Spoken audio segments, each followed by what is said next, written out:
Election commission के दफ्तर का रुख करूंगी, वहां से मेरे सहयोगी जो हैं विमल कौशिक, वो हमारे साथ जुड़ गए हैं। तो विमल, अब सबकी नजरें शाम 4 बजे होगी जब इलेक्शन कमीशन की तरफ से तारीखों की घोषणा होगी। विमल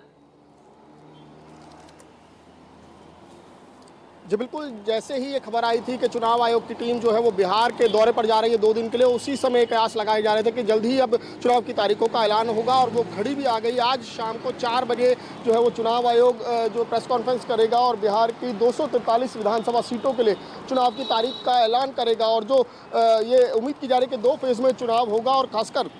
हालांकि तारीखों का ऐलान अब हो रहा है, लेकिन चुनावी गहमा-गहमी अगर बात करें तो पिछले कई महीनों से बिहार में देखी जा रही थी। खासकर एसआईआर के मुद्दे पर लगातार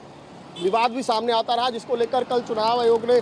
तारीफ की, न सिर्फ बीएलओ की बल्कि बिहार के लोगों की भी एक प्रेस कॉन्फ्रेंस करके उसमें चुनाव आयोग की तरफ से कहा गया कि सभी का सहयोग रहा और जिन लोगों को कोई भी दिक्कतें थी तो वो लोग चुनाव आयोग तक पहुंचे, अप्रोचेबल था चुनाव आयोग और तमाम दिक्कतों को दूर करने की कोशिश की गई है। और अगर अभी भी किसी को दिक्कत है तो वो भी चुनाव आयोग उसका वेलकम करता है। तो इस तरह की तमाम कवायद जो है वो चुनाव आयोग की तरफ से की गई है। फिलहाल यहाँ पर जो है वो ये साफ हो गया कि 4 बजे जो प्रेस कॉन्फ्रेंस होगी उसमें तारीखों का ऐलान होगा और इसके बाद साथ ही शुरू हो जाएगी पार्टियों के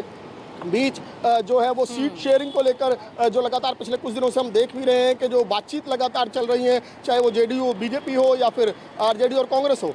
तो फिलहाल जैसे ही ये 4 बजे जो चुनाव आयोग तारीखों का ऐलान करता है, क्योंकि कल भी ये बात साफ कही थी कि 22 नवंबर जो है वो बिहार में जो कार्यकाल का खत्म हो रहा है मौजूदा सरकार का, तो उस जाहिर तौर पर उससे पहले ही जो चुनाव परिणाम और तारीख जो है वो वोटिंग जो है